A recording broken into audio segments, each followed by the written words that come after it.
everyone, welcome back.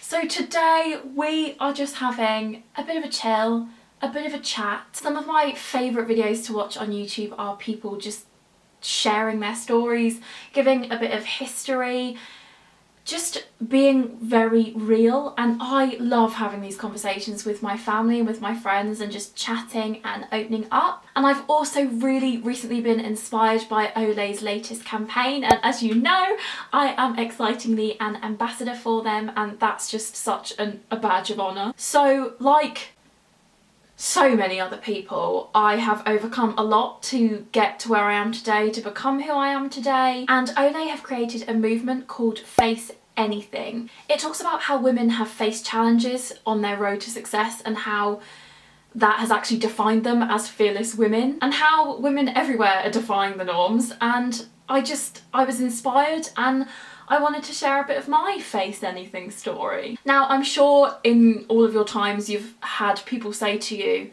you're too something. I've been told I'm too a lot of things, you know. I'm too emotional is my big one. You're too emotional, you're too sensitive, you're too open, you're too ambitious to think that you could do that when you've got this. You're too loud, you're too strong, you're too outspoken. Like, saying too in front of things gives it a negative connotation. It makes it seem like it's a bad thing when actually I own all of my twos. Because I'm thankfully in such a happy place at the moment. I'm in my happy outcome of all my struggles. So I just wanted to, I've done so many talks on overcoming struggles at high schools and things like that, so I'm quite used to talking about my struggles, but I've never done it on the internet. Well, obviously I do, you know a lot about my story, so I guess I'm just going to encapsulate it into one. So I'm always told I'm too emotional, and I don't know when being too emotional became a bad thing. If too emotional is something someone wants to say to me after everything I've been through, then that's fine by me. I'm going to own being emotional. Even as a young girly, I was overly anxious, and OCD tendencies kind of started to pop up at primary school. I would say year 5, so in the UK, how old are you? Like 8 maybe, and that's when things kind of started with anxiety. And then moving on quite a way ahead of that, when I think from about the age of 13, for a few years I went through some trauma, and as a result of that I was diagnosed with PTSD, obviously a severe anxiety disorder. My OCD kind of heightened after that trauma, and it just made everything very difficult, and my confidence was so low. And there's a period of time where there's just no photos of me because I absolutely did not want photos of me. There was a period of time where we hid all the mirrors in the house, and every time I went into the bathroom, like in most bathrooms, most toilets, there's a mirror, I never turned the light on because I just didn't want to see my reflection, because I felt so worthless and so just overwhelmed. I had so much negative emotion and so much sadness, and I just felt very empty but also full at the same time. Very confusing. But I would rather have all of these emotions and have experienced these feelings and emotions than not feel anything at all. I then went through a lot of years of therapy, and that was absolutely amazing, and it opened me up to a whole new world and a whole vision of feeling like that is something I want to do, and a whole nother level of excitement that entered my head, thinking, yeah, I've been through these awful things, but I could actually use this for good. So we'll revisit that later. Then came, I think this was in year 10, so like, I'm so bad with ages in high school. It was been 2010, so 15. I started having seizures. I started having fits. Now, being a teenage girl, being a teenager is difficult as it is. Being an anxious, you know, teenager with low self-esteem is extremely difficult. Then add on some seizures. Now, it started by just sort of fainting, and then I started having the seizures, and along with seizures comes, you know, clothes riding up, clothes riding down, someone that, you know, really is uncomfortable in their own skin and how they look. That was awful that, you know, my body was just there whilst I was in a very vulnerable state having fits every day at school. And along with my epilepsy came bullying. So this wasn't really face-to-face bullying. I don't remember, I mean, a lot of this I have blocked out. I don't remember like face-to-face bullying, any confrontation or anything like that, but it came in a series of handwritten letters.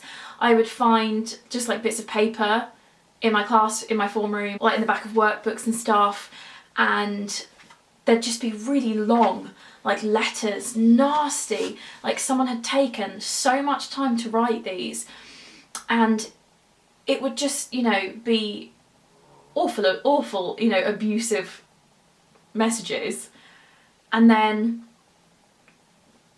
just telling me to, you know, go and kill myself, that it's disgusting, that they don't want to see that in their place of learning, that I shouldn't be allowed out, I shouldn't be allowed out of the house. And this being with someone with anxiety that struggles to leave the house in the morning for school anyway, or just leave the house in general, and then someone say, yeah, you shouldn't, it's further like reassurance to, you know, the nasty voice in your head being like, yeah, don't go out, you shouldn't go out. So there was all that, and then there was graffiti in the toilets. There was drawings of like, you know, stick people, you know, on the floor. I assume they were trying to, you know, draw me on the floor, and it was just a lot. That never really got resolved, and the school did everything, and they were brilliant. My teachers were amazing.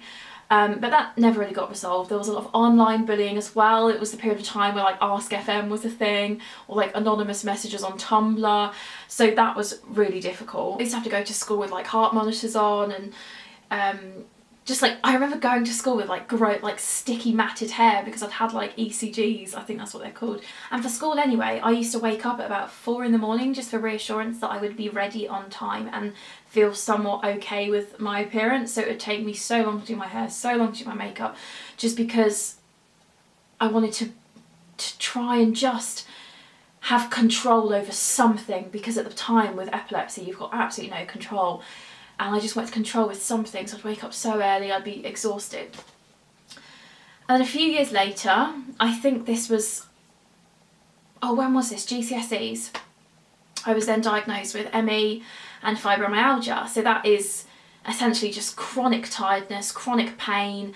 Your muscles don't work, you can get paralysis, you can be completely bedbound, and that was my reality. And I used to have to walk with crutches, or I was in a wheelchair for a period of time. And it was really difficult because if I was bedbound, it was a mixture of my ME and a mixture of my anxiety, and it was almost like, yes, I finally have a valid excuse, I don't actually have to leave the house. And I don't know what it was. I was suddenly like, do you know what, I'm gonna overcome this, and I'm gonna fight this, I'm gonna face this. And I actually did my exams at home, my GCSEs at home, and I was like, do you know what, I'm actually gonna, you know, try and go to sixth form. And I had a happy medium. I did 2 A-levels, I think, and the norm is like 4 or 5. So I did two A-levels, did it part-time, and it really worked for me, and sixth form was absolutely amazing. I had a few seizures here and there. My confidence did get better, but I do remember sitting in, you know, like the communal iMac room or whatever, in like this leather jacket in the summer, because I just was so still self-conscious that I didn't want to take my jacket off, and I was sat there just sweating. And a trigger, it was just awful. And so anytime I get hot now, it's such a trigger to feeling how I did then. I'm only 24 now, so it wasn't actually that long ago, but I feel like I've just grown so much and overcome so much that it's just absolutely worlds away. So it was actually when I was in sixth form that I was still in therapy, and we had discussed, because at this point I was still overly anxious, I was still shaking, I was still hand wringing, my OCD tendencies had gotten worse. Because when some things get better, other things get worse, and then when something gets worse, it can trigger something else. Like I a lot of things that were all intertwined. Then obviously came the feeling if I didn't do so well on an essay or coursework because I had a bad seizure or my ME was really bad, if I didn't do so well in this coursework, I'd be so hard on myself. So I was still in therapy, and at this point I'd sort of retracted into myself and sort of stopped talking very much. I stopped being effervescent, and I stopped being, because even though I was a very anxious person, I heavily believe in fake it till you make it. I kind of put on the front of the woman I wanted to be, and that did work. So, and that's also exhausting, kind of living, you know, two different personas. But my therapist, he suggested filming myself on camera. This wasn't, you know, to go anywhere. It was just to get used to filming myself, watching the footage back, seeing that, you know, actually, it doesn't look so bad. I don't sound stupid. I'm not an idiot. I'm valid. I deserve to have a voice. And I started doing that. And at the same time, unrelated, started, you know, discovering YouTube videos, started watching all the classics. And I sort of thought to myself, you know, I don't have anything really except sixth form going on. And obviously, you know, I've got my amazing family and my amazing friends, and, you know, I do as much as I can. But I was very limited to activity I could do because of my fibro.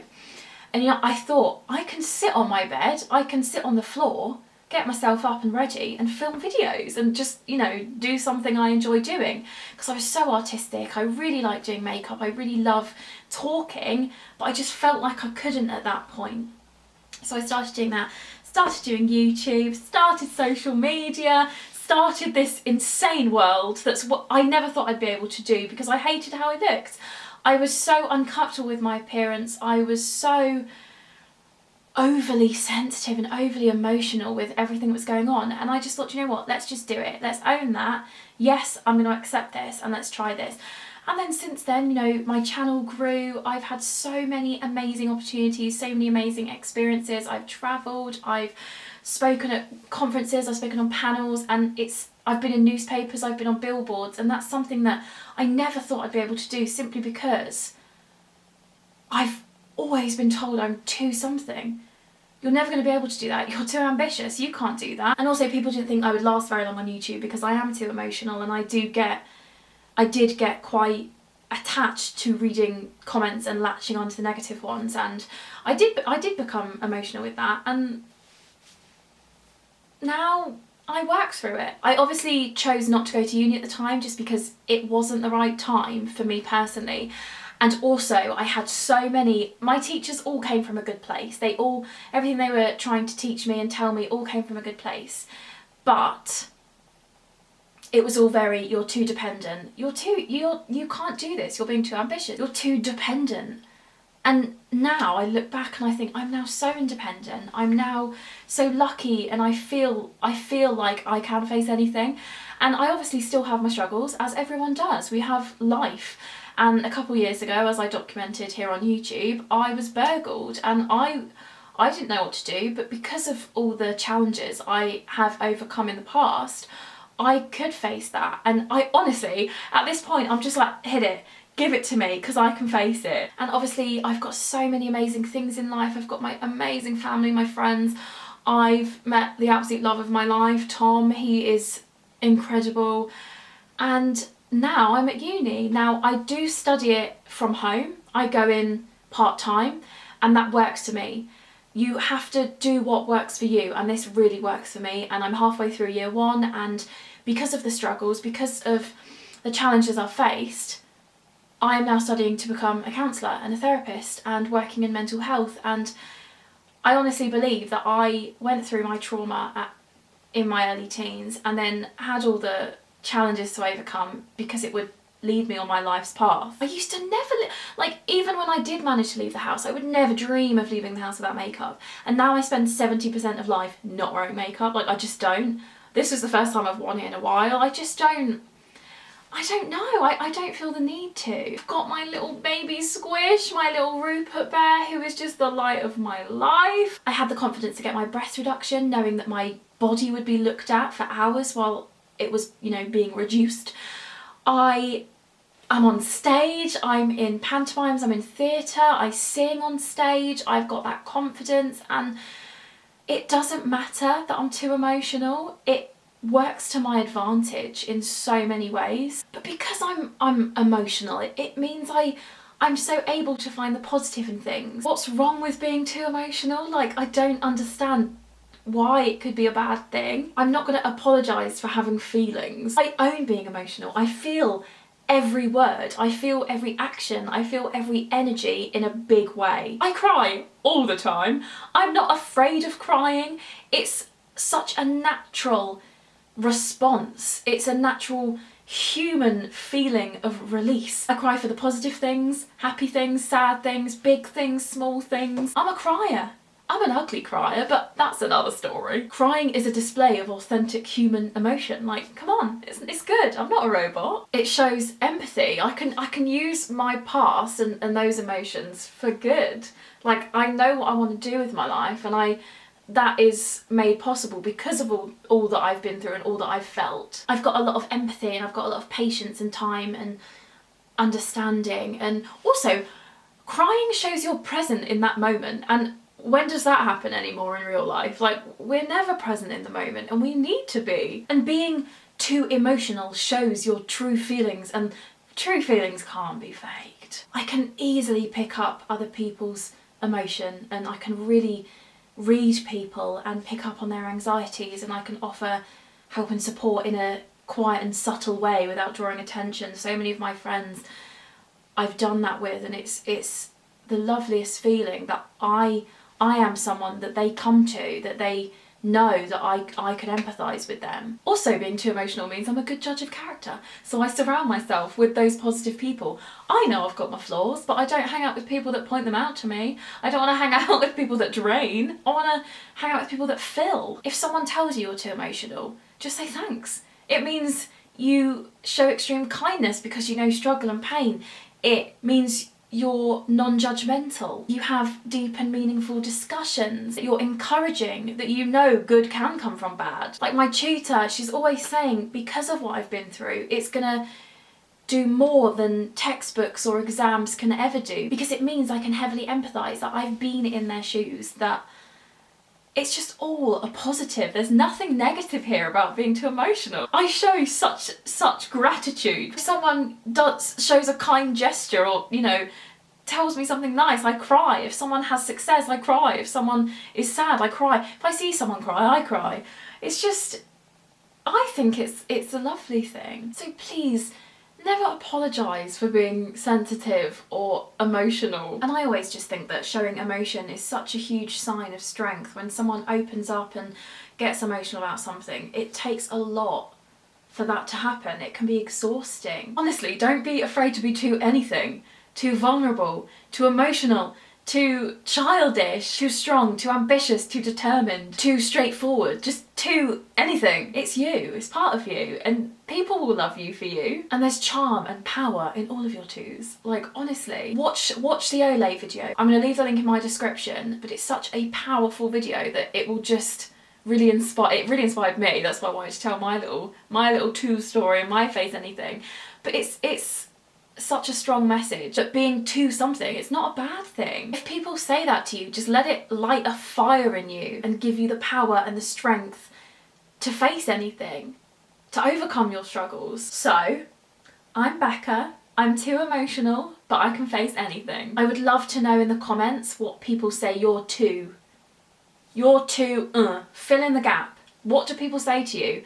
And use it as your positive. Be too open, be too loud, be too strong, be too driven. None of those are bad things. And I really hope some of you can take on this attitude, because I'm honestly like, throw it at me world, because I'm ready, I can face it. And it's such a powerful feeling. Thank you so much for watching. I hope you enjoyed my little chat and my little story time, and I will see you in my next video. Bye!